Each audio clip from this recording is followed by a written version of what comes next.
bilangnya bahwa orang tua kami itu pengkhianat yang akan menyingkir presiden dan sebagainya, dan presiden berada di bawah lindungan gerakan 30 September atau Dewan Revolusi.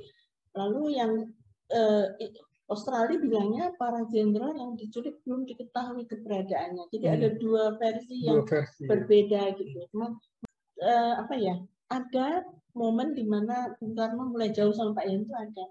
Kemudian banyak yang ngasih nasihat waktu makan siang, hati-hati kamu, nanti kamu akan dibunuh. Bapak saya selalu enteng jawabnya, tentara itu membunuh atau dibunuh?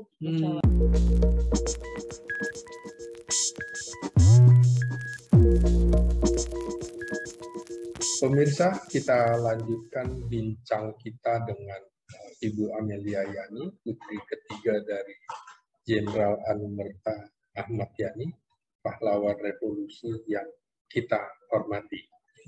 Pemirsa, tadi sudah dikemukakan oleh Ibu Amelia Yani bagaimana kedatangan ibunda yang tidak mengetahui bahwa sang suami sudah tidak ada di rumah. Karena itu keluarga akhirnya menceritakan peristiwa tragis yang dialami Jenderal Ahmad Yani, sebuah peristiwa sejarah Indonesia, salah satunya yang paling kelam. Karena itu kita ingin mendengarkan lagi apa yang terjadi di rumah ini, di rumah Jalan Lembang, di mana Jenderal Ahmad Yani gugur sebagai kusuma bangsa untuk mempertahankan ideologi negara Pancasila. Kita bincang lagi dengan Ibu Amel. Bu Amelia, kita bisa ceritakan kembali ketika kemudian bersama Ibu di sini, Ibu mengetahui, Bunda mengetahui ayahanda sudah tidak ada, kemudian jatuh pingsan. Apa yang terjadi kemudian sampai kemudian akhirnya keluarga harus diungsikan dari rumah ini. Ini banyak yang belum tahu kejadian seperti itu. Bisa diceritakan? Bisa.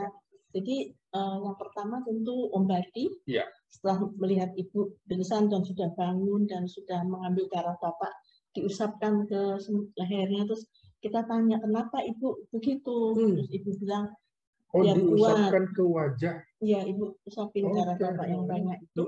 Terus kita tanya Ibu kenapa begitu, terus Ibu bilang biar kuat katanya, dan kalau lihat seperti ini artinya bapakmu sudah nggak ada, kata Ibu gitu. Kita nangis lagi, enggak Bu, lihat tuh cuma tangan kakinya yang kena gitu, bukan jantungnya, kita bilang gitu. Tapi Ibu sih diem aja. Habis itu Ibu ke kamar Bapak tidur. Yang pertama datang Pak Umar Wirahadikusuma ya, Pangdam Jaya. Terus pengawalan diganti RPKAD, semua cepat sekali itu, langsung gitu. Lalu setelah Pangdam Jaya kemari, sudah lihat ibu saya, beliau langsung pergi, mungkin langsung lapor dan sebagainya, Postrad dan sebagainya. Terus kami disarankan, mungkin Pak Umar yang menyarankan, supaya kami jangan ada di rumah ini dulu, karena trauma lihat darah kemana-mana, disuruh mengungsi ke rumah dari Pak Mariadi yang rumah di belakang sini, punya rumah kecil lah di Pasar Minggu, yang setahu saya Pasar Minggu ya.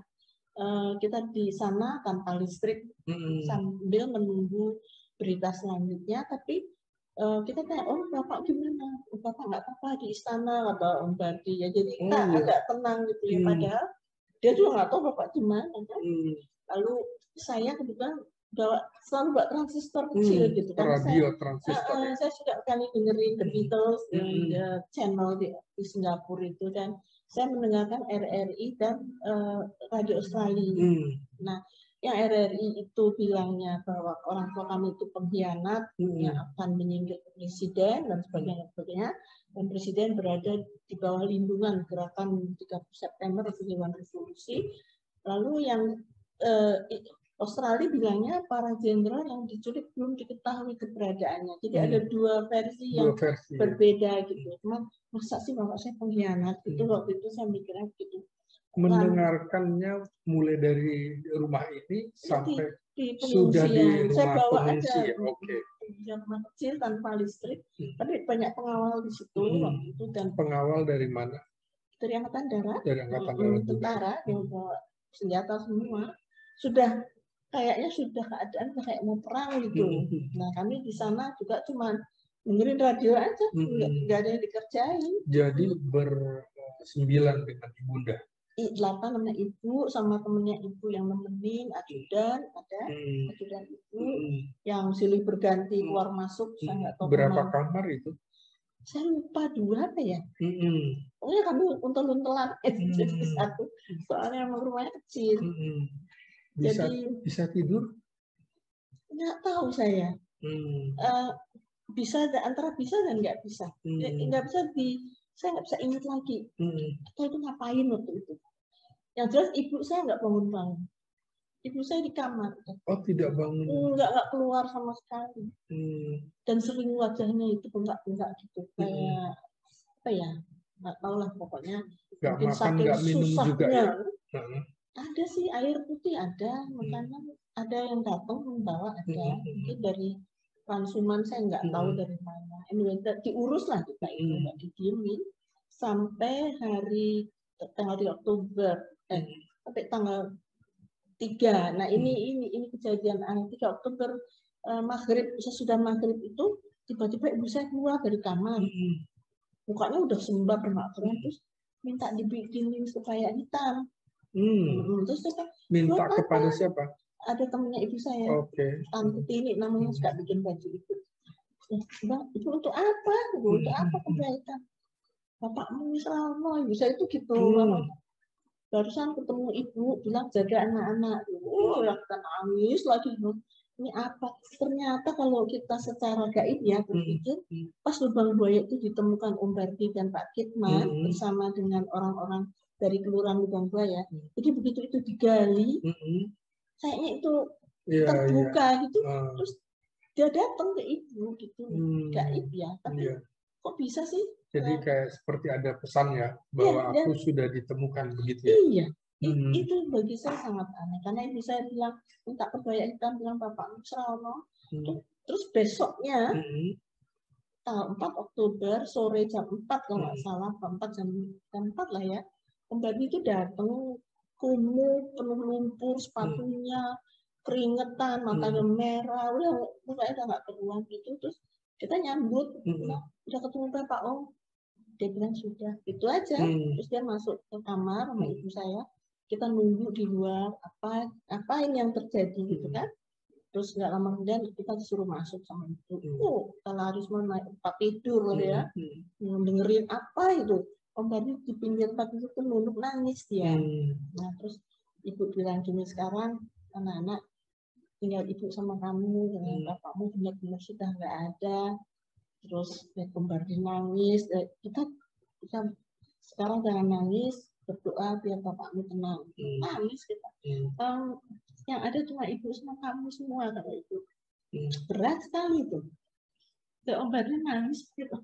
Terus ibu bilang gini, pokoknya saya harus lihat bapak kayak apa wae, kata ibu saya. Bentuknya apapun saya harus lihat. Om Bardi bilang, ibu lihat fotonya saja lebih bangga. Dan keluarga kami memang nggak pernah lihat, nggak pernah. Jadi kalau yang lain kan dibawa ke rumah sakit, RSPAD suruh mengidentifikasi benar ini ayahmu. Kalau bapak saya mungkin udah ketahuan ya. Kalau saya dengar teman terakhir kan kepalanya putus ya, terus menyambung bagian sini. Jadi mungkin itu yang berarti nggak mengizinkan keluarga lihat, mungkin ya. Jadi kita pulang jam 5 kembali ke sini, sepi, di jalan juga sepi, itu nggak kayak tentara tapi di jalan. Terus jam 5 dari wilayah Pasar Minggu sini ya? Sepi, nggak ada apa-apa. Terus saya duduk di kursi biru, benar ya Bapak udah nggak ada. Terus kira-kira jam 10-11 malam tuh kami ke RSPAD. Dan situ udah dipeti-peti semua kan. Jadi sudah nggak lihat Bapak sama sekali. Sudah ditutup semua. Di dalam peti ya? Dan ditulis namanya sama fotonya, dijaga 4 Taruna Akademi Militer. Saya lihat tentara nangis, semua di luar tuh nangis, semua orang isinya air mata. jam penuh dan bau minyak, bau mayat, segala macam kan. Sampai jam 12 ke jam 1 kita balik ke sini. Terus tidur, tapi rasanya kayak nggak tidur karena besok mau dimakamkan toh. Dan ada yang bacain ayat-ayat suci, itu rasanya enak gitu dikatin enak. Terus besoknya ya siap-siap semua, pokoknya masing-masing aja. Terus ikut, ibu udah nggak bisa jalan, ibu saya digendong terus masukin mobil sampai sana, upacara kan. Tadi di RSPAD itu tidak minta hasil otopsi atau bagaimana? Nggak minta apa-apa. Enggak minta apa-apa. Keluarga nggak minta apa-apa. Nggak bisa ngomong. Sekitar berapa lama di RSPAD? Dari mulai sore setelah digali, dari sumur itu kan sore ya, dari jam 2 kalau nggak salah diangkat satu persatu, kan nggak mudah juga. Terus dibawa ke RSPAD untuk dibersihkan gitu aja. Jadi bersihkannya itu katanya anak-anak yang lihat, anak Pak Prapto itu dibawa dikasih kasa gitu, kasa yang kayak itu. Jadi pakai air itu kan sudah rotok semua.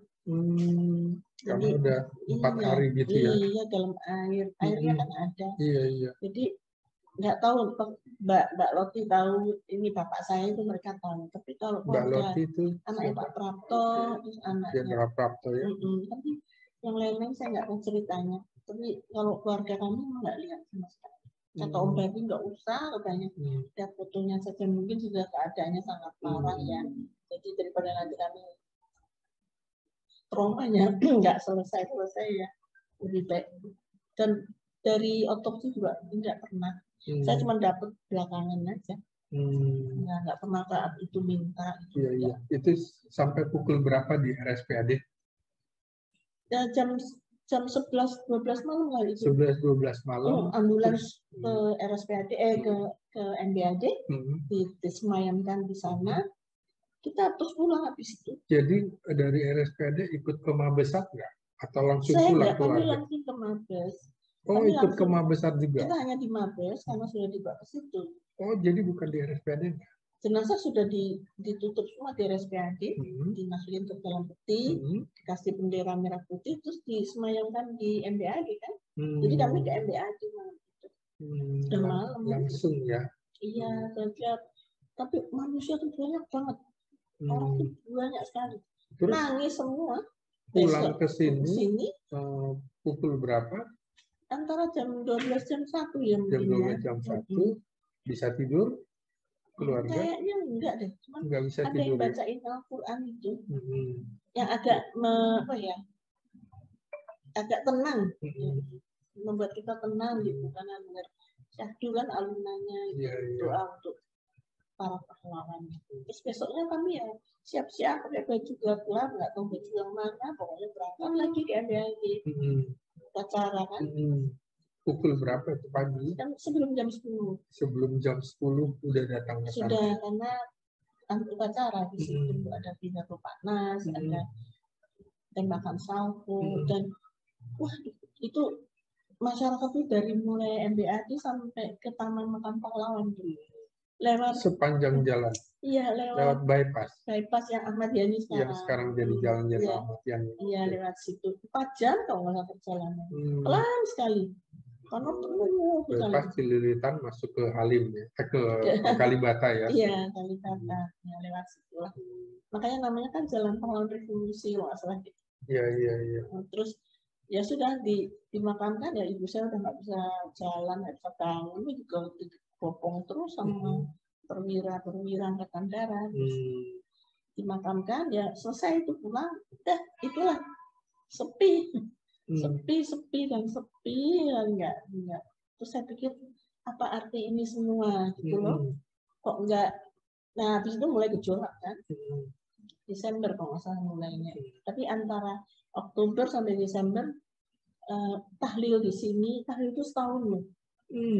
Selama setahun udah tahlilan di sini. Iya, makanan itu datang sendiri, nggak tahu dari mana. Di sini udah nggak ada lagi kursi kayak gini, ada piring untuk tumpuk makanan. Pokoknya orang datang makan. Yang menyelenggarakan kan Mabesat atau apa? Kayaknya dari angkatan darat. Angkatan darat ya. Karena Tapi yang datang itu dari semua unsur golongan agama ya, ada Islam, Hindu, Buddha, semua ada. Ada yang pakai baju orange yang Buddha, ada yang pakai baju yang orang Katolik, ada yang Islam, semua. Doa bersama ya. Tahlil ya. Selama setahun. Nah, itu kan ada jam malam. Jam malam mulai jam 6 sore sampai jam 6 pagi. Tidak boleh berkumpul lebih dari 5 orang, kan perintahnya gitu. Seluruh kota Jakarta ini penuh dengan kawat berduri, pansor, tank, udah semua. Udah dalam keadaan perang, betul. Iya. Memang perang ya. Iya. Cuma lawannya siapa? Nah, jadi sampai dengan setahun di rumah ini, aktivitasnya apa? Apa keluarga juga Bu Amel sekolah? Enggak boleh sekolah kan? Enggak boleh sekolah. Kami enggak sekolah setahun loh, nggak salah. Oh ya. Guru dari Ursula datang ke sini ya. Sini ngajar gitu. Selain itu kita cuma main pingpong penjaga, pengawal, nggak ada kerjaan. Tapi keadaan sudah kacau, sudah mulai rame. Kan ada apa namanya? Kelompoknya Bung Karno yang bajunya hitam-hitam, yang merah tuh saya nggak tahu deh, itu kan mulai bermunculan, mulai memperlihatkan warna mereka, bahwa mereka adalah ini, mereka adalah ini. Jadi tentara itu melawan siapa? Itu TNI. Tapi kan sudah ketahuan dari pengumuman Dewan Revolusi itu kan, Pak Harto tahu bahwa itu kudeta gitu. Nah, cuman yang kita tahu itu. Iya. Ini yang perlu diungkap juga. Sampai akhirnya keluarga harus pindah dari rumah ini ya. Itu diminta pindah atau inisiatif keluarga? Ibu berinisiatif untuk pindah dari rumah ini. Ibu itu setelah berapa bulan terus bangun, tiba-tiba tuh tadinya bolak-balik sakit, masuk kamar. Pada suatu saat dia bangun, karena mungkin dia sadar anaknya ini siapa yang ngurusi, kan kecil ya, ada adik saya yang paling kecil. Nah, kakak saya yang nomor 1, 2 itu yang sudah di UI waktu itu, mereka ke sekolah ke Jerman akhir Desember. Jadi saya yang tertua di rumah. Nah, saya masih SMA kan. Nah, ibu saya itu nggak tahu gimana punya ide rumah ini mau diserahkan ke Angkatan Darat, mau dinas ya. Terus mau dibuat museum gitu.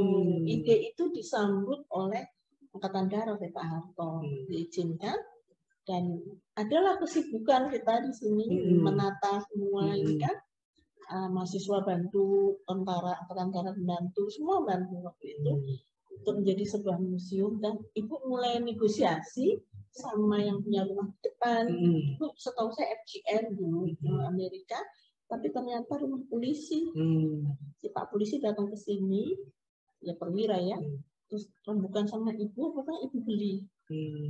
Nah, yang saya bilang ibu banyak ngasih hadiah itu tanah-tanah, itu nggak tahu kemana, suratnya nggak ada. Jadi uang dari mana untuk membeli rumah? Mungkin dari teman-teman ibu ya, teman-teman bapak mungkin. Buktinya tanah banyak dikasih, tapi karena ibu saya nggak mikir ya. Jadi diambil orang mungkin. Jadi mungkin ini untuk ibu misalnya, tapi ibu saya nggak terima langsung, kasihkan siapa yang ngurus malah. Ya gitulah kira-kira. Ya. Nah, selama kurun waktu setahun itu, tamu-tamunya yang datang ke sini siapa saja? Tamu khusus. Kalau istri-istri Bung Karno ya. Istri-istri Bung Karno, siapa saja? Bu Hartini. Saya lupa Bu Fatmawati kesini apa enggak? Kayaknya iya deh. Bu Hartini, Bu Fatmawati. Saya kalau Haryati enggak.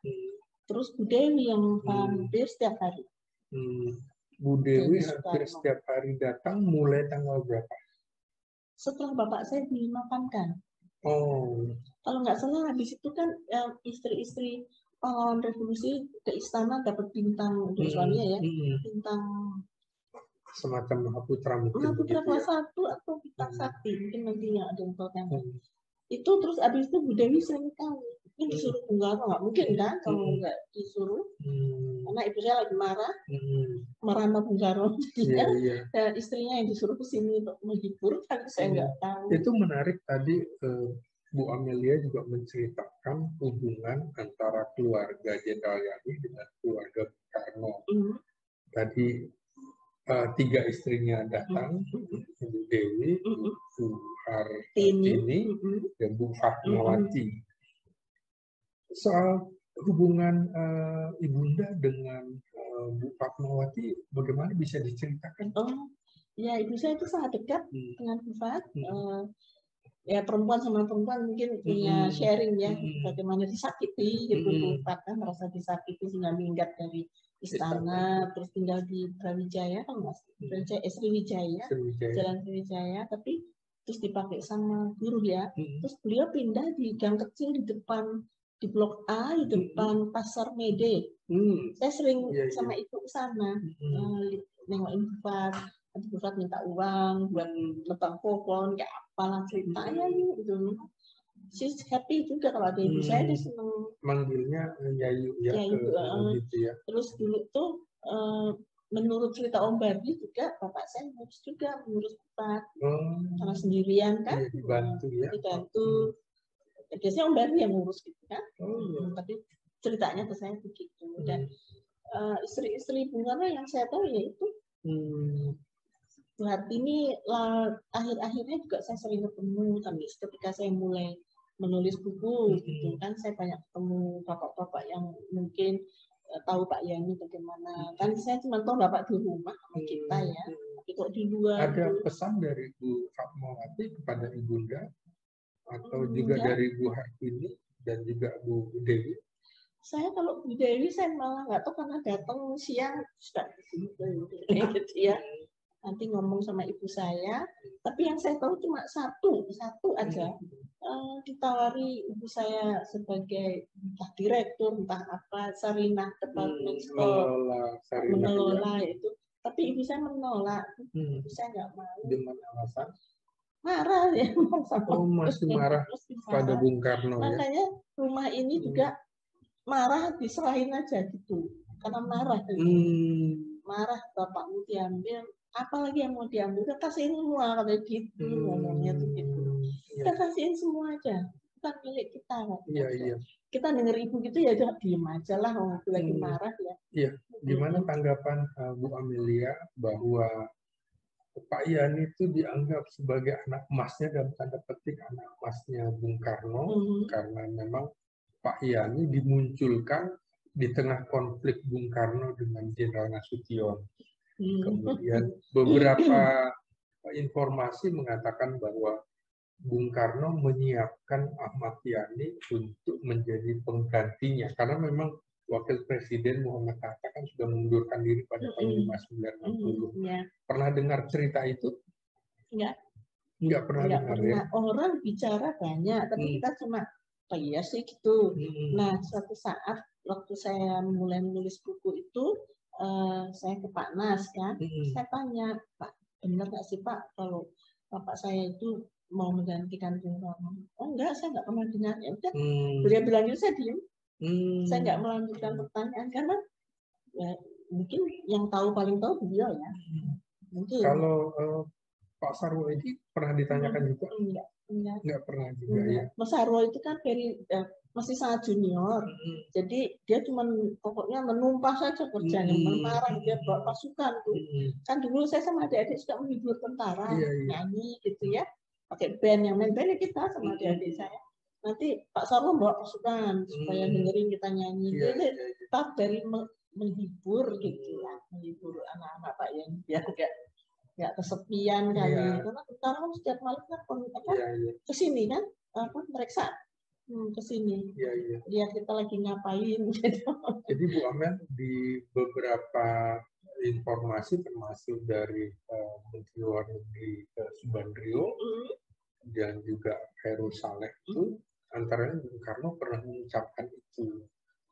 Jadi seperti itu. Nah, inilah yang didengar oleh kubu Partai Komunis Indonesia. Nah, Pak Yani ini kan salah satu yang secara tegas dan keras menentang Angkatan Kelima yang diusulkan oleh PKI pada 14 Januari 1965. mungkin ini juga yang membuat PKI khawatir kalau Yani yang kemudian menggantikan Soekarno, maka kemudian PKI seperti tidak mendapatkan tempat gitu ya. Hilang pasti. Hilang ya gitu ya. Jadi Pak Yani pernah menceritakan kepada anak-anaknya tentang Partai Komunisme ini? Enggak pernah ya. Padahal Aidit tidak pernah kesini. Dia kan Menko ya. Iya, Menko. Istrinya juga kesini. Banyak orang kesini kan. Tapi kan nggak ada curiga kita. Bapak saya aja enggak, apalagi kita anak-anak kan nggak tahu. Tapi cuman apa ya? Ada momen di mana Bung Karno mulai jauh sama Pak Yani itu ada tahun 64 itu. 64 ya. Iya, mungkin sejak ada angkatan kelima mau dibentuk lalu Nasakom. Ya, itu kan nanti mungkin di bagian lain kita buka dokumen-dokumennya yang Bapak saya tulis kepada Bung Karno yang menunjukkan bahwa Angkatan Darat itu memang sangat anti PKI. Itu memang ada dan itu kan saya temukan ketika saya mulai menulis, berarti kan saya ingin tahu. Iya. Nah, keingintahuan itu didukung oleh banyak dokumen yang menurut saya kayak seperti Dewan Jenderal Pentagon yang berkulit sawo matang adalah pengkhianat, dokumen Gilchrist. Itu kan sebetulnya propagandanya. Menarik yang tadi diungkapkan bahwa Aidit itu menyampaikan pidato di depan Taruna Akademi Angkatan Laut ya di Surabaya yang mengatakan bahwa Jenderal Pentagon berkulit sawo matang adalah pengkhianat. Yang dimaksud tentu adalah antara lain Jenderal Ahmad Yani karena memang lulusan sesquad di Amerika. Gitu. Nah, kemudian Pak Yani tahu ya bahwa Aidit menyampaikan hal itu kepada Taruna Angkatan Laut ya. Tahu, pasti tahu. Tahu informasinya dari Pak Ibrahim Aji antara lain. Dari panglima-panglima kan pasti antara lain. Pak Ibrahim Aji yang dekat Pak Yusuf yang panglima di Sulawesi itu kan cukup dekat sama Bapak Jenderal Yusuf Umar Wirahadi Kusuma. Ini adalah yang dalam peristiwa itu mereka semua ada di sekitar Bapak ya, sekitar Bapak saya. Menyampaikan pidato Aidit seperti itu yang menyudutkan jenderal-jenderal Angkatan Darat. Iya, banyak. Gilchrist itu waktu kedutaan Inggris dibakar oleh massa, Bapak saya melindungi dubes dan staf-stafnya itu dipakai sebagai dokumen propaganda local army friends, seolah Angkatan Darat itu dengan Inggris itu sama, gitu. Lalu mata-mata Amerika itu semua dipojokkan ke bapak saya. Makanya bapak saya mulai diem karena situasi sudah mulai tidak terkendali mungkin, tapi siapa nih yang mendahului karena penjagaan di rumah pengawal diganti dengan batalion polisi militer para kemudian banyak yang ngasih nasihat waktu makan siang, hati-hati nanti kamu akan dibunuh. Bapak saya selalu enteng jawabnya, tentara itu membunuh atau dibunuh, jawabnya selalu gitu. Jadi kalau sama ibu saya bicara out the hair gitu. Itu artinya ngomongin Bung Karno tapi dalam Bapak ya, artinya tapi dalam bahasa Belanda Bung Besar itu ya. Bung Besar. Apa yang diceritakan Pak Yani kepada Ibu dan soal Bung Besar itu? Nggak tahu setiap hari cerita out the hair itu. Kalau udah Bung Besar itu out the hair kenapa lagi gitu. Saya cuma dengar aja. Tapi lama-lama situasi berubah. Nggak pernah bicara lagi. Keadaan mulai genting ya, Jakarta mulai panas. Kan tiap hari itu orang-orang PKI itu jalan sini, menuju Gelora Bung Karno itu rapat raksasa itu, termasuk tukang jahit kita yang suka ngesum apa masang kancing gitu ya. Dia di sini betah huruf padahal, tapi dia bawa bendera kecil itu yang bendera. Kalau hari itu ya. Kemana sih Mak? Rapat. Jadi pembantunya juga simpatisan PKI ya? Iya, pokoknya kan PKI jadi itu. Begitu kejadian terus nggak hilang dia nggak tahu kemana. Begitu terus kejadian. Iya, nggak ada dia, nggak masuk lagi. Tanggal 1 Oktober terus hilang. Nggak ada, kita juga lupa nyari. Nggak ada dia, hilang dia. Pokoknya dia nggak ada. Terus DPI itu kan terus digerbek sama tentara. Apa kemudian keluarga akhirnya menyimpulkan bahwa ini penyusup dari PKI yang masuk sekarang ke ya sekarang iya nggak ada curiga. Oh, Ini semua sama temen gitu. Apalagi bapak saya kan sama ibu kan orangnya open sekali gitu. Dulu ibu saya tuh sama istri-istrinya admil ya di atasi militer ya. Mereka pada belajar bahasa Inggris, nonton film George Benson, kan? George Benson waktu itu belum sebagai masih pembantu ya. Itu sama bapak saya kan bersahabat, guyon gitu loh. Itu karena sama-sama sekolah di Amerika itu ya, sama sekolahnya ya. Dicap itu bapak saya antek Amerika kan, gitu. Gampang aja kan ya. Benson tuh kalau pergi juga luar negeri, pulangnya bawa boneka ya 6 buat kita. Gitu. Tanggapan Pak Yani ketika dituduh sebagai antek Amerika, apa dia jawabannya? Dia menulis saja karena mungkin kalau dibicarakan nggak ada yang mau dengar, beliau nulis ke Bung Karno. Menulis surat kepada Bung Karno bahwa tentang, dia bukan antek Amerika. Bahwa TNI itu benar-benar pengorbanannya hanya untuk negara, untuk Indonesia, bukan dituduh menjadi antek mata-mata Amerika. Iya. Tapi kayaknya Bung Karno itu mulai percaya sama PKI-nya, bukan sama bapak saya. Jadi Bung Karno tidak percaya terhadap penjelasan Jenderal Ahmad Yani. Sama sekali. Termasuk soal Dewan Jenderal itu. Termasuk Dewan Jenderal. Padahal Dewan Jenderal itu, bapak saya kan orangnya smart ya. Jadi meeting sama Pak Gatot Subroto itu, jadi beliau tuh nulis dengan tulisan Dewan Jenderal. Itu padahal itu maksudnya Wanjakti gitu. Tapi itu dipakai oleh salah satu yang mungkin tidak disetujui naik jadi Brigjen, marah mungkin. Yang kebetulan namanya Latif.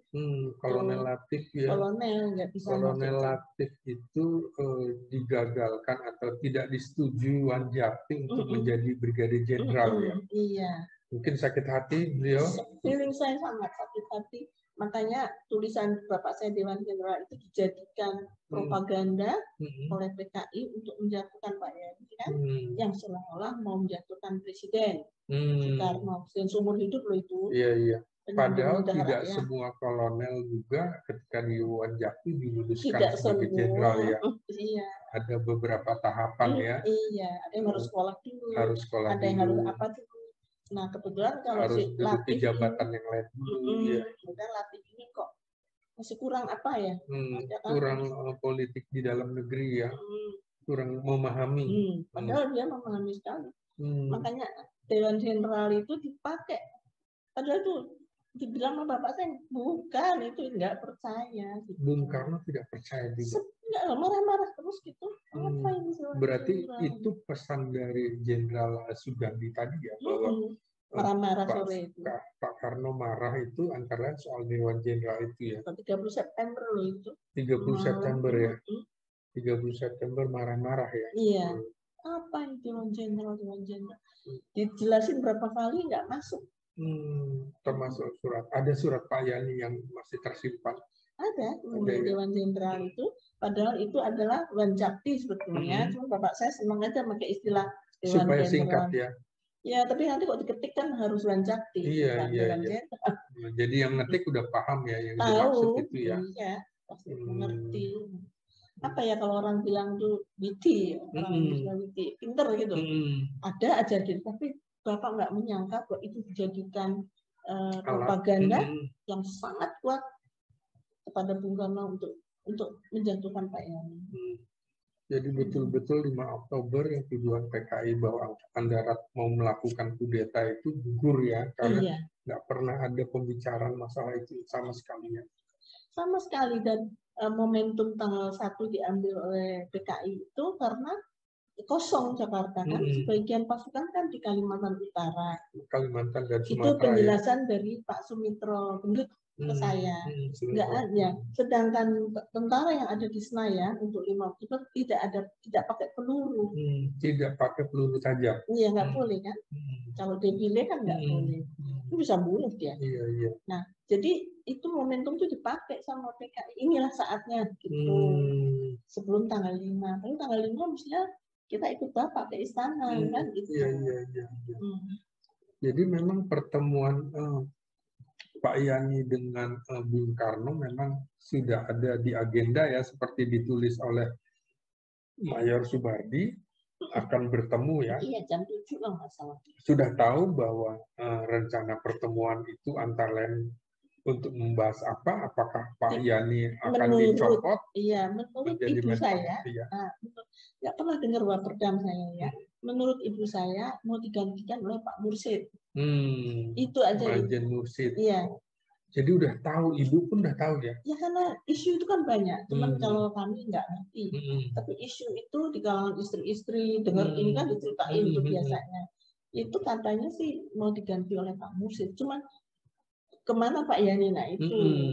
Sampai ada kabar mau diangkat jadi Waperdam gitu ya? Katanya saya nggak pernah dengar, baru dengar dari Pak Jimin loh. Iya. Saya nggak pernah dengar Waperdam ya, tapi kayaknya harus dibunuh gitu aja. Iya. Karena berbahaya untuk PKI kan. Baik pemirsa, kita jeda sejenak, nanti akan kita lanjutkan. Perbincangan akan lebih mendalam lagi apa yang dialami oleh Jenderal Yani, hubungan Jenderal Yani dengan Bung Karno, serta pemaparan dari keluarga Jenderal Ahmad Yani. Tunggu, akan kami lanjutkan kembali.